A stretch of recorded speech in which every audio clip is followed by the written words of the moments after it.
How you doing? I'm great, thank you very much for this space. I'm really happy to be here at other MGBiscon, right? Yeah. A great opportunity I know. to share about cannabis. How many times have you been to MJ BizCon? So this is my fourth Okay. MGBiscon and my first time speaking. Oh, you did? Oh, you spoke today on the big stage, did you? No, I will speak on Friday, 10:40, about international business. International business. So, Yes. so tell us. So you're based in Mexico. Yes. How are things shaking out there right now? What's the kind of status quo where cannabis is concerned, and where do you think next year it's going to be? So Mexico is since 2017 100% legal in the medical area. So we have a law and we have regulations. This means that Mexico is prepared for all big pharma to come to be developed and manufactured in my country, but also for personalized medicine. So magistral compound pharmacies is the new program that we are pushing in Mexico to the government to launch, because this is the only way we can really give access to patients regarding cannabis, medical cannabis. From the industrial hemp, we are able to import all products containing cannabinoids with no more than 1% of THC. And for first time this month, with the new president, Claudia Sheinbaum, the authorities, the federal authorities, sanitary changed. So we obtained the criteria that products containing cannabinoids are not obligated to have a special authorization. So that is really good, because for first time the sanitary authority is recognizing we do not need anything else. So it's a good opportunity for international business, because Mexico is the third biggest market of consumers in the world.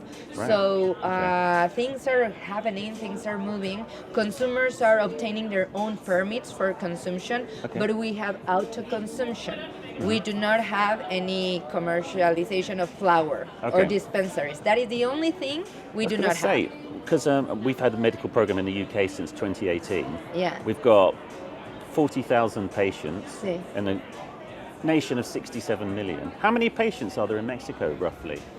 That's an interesting question. Exactly that is what we are doing a marketing research right now, in order to launch the pharmaceutical compound program. Because if we do not understand how many patients we have, how are we going to bring the medicine?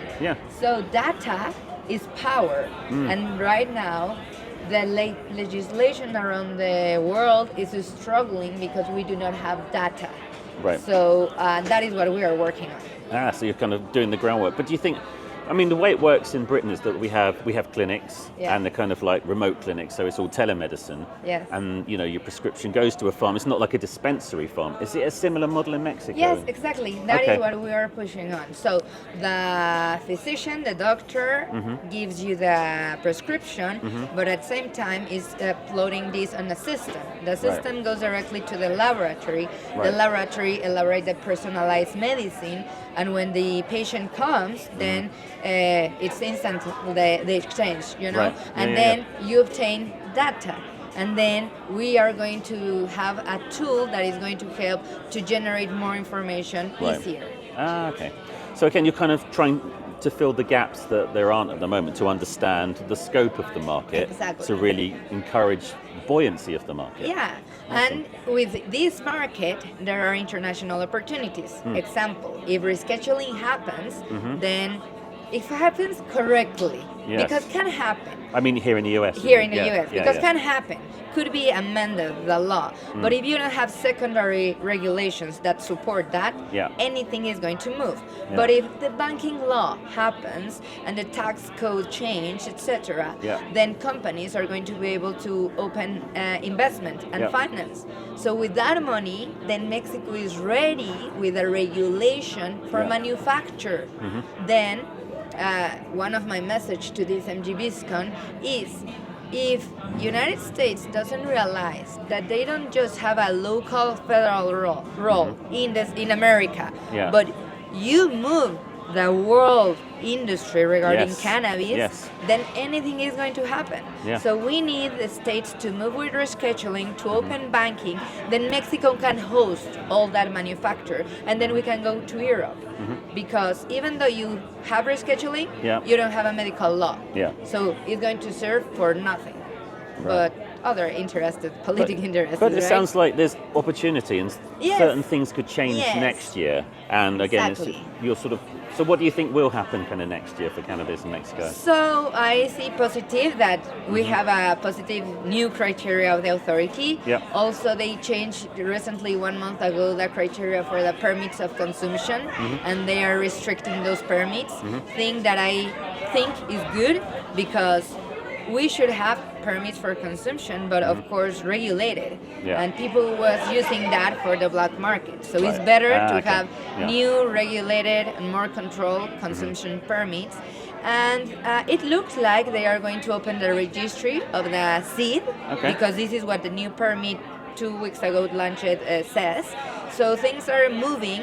Claudia was the first governor recognizing cannabis in the Mexico City Constitution. Okay. When she was governor. Oh, wow. So her And she's now politic president, yeah. is pro, yes, is pro cannabis 100%. Yeah. The thing in Mexico is I do not need a federal law for a market. I already have markets working. That's how I live. Yeah. This is MLA Legal and Consulting Boutique. I help international clients to understand these loopholes Yeah. and to bring the business because it's happening. Yeah.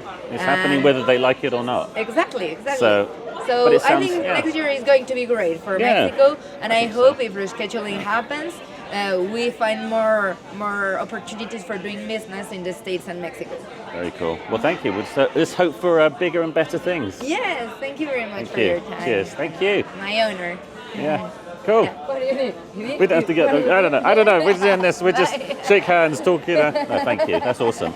Let's just pop down. Thank you. No, thank you. It's lovely. She's going to take yours.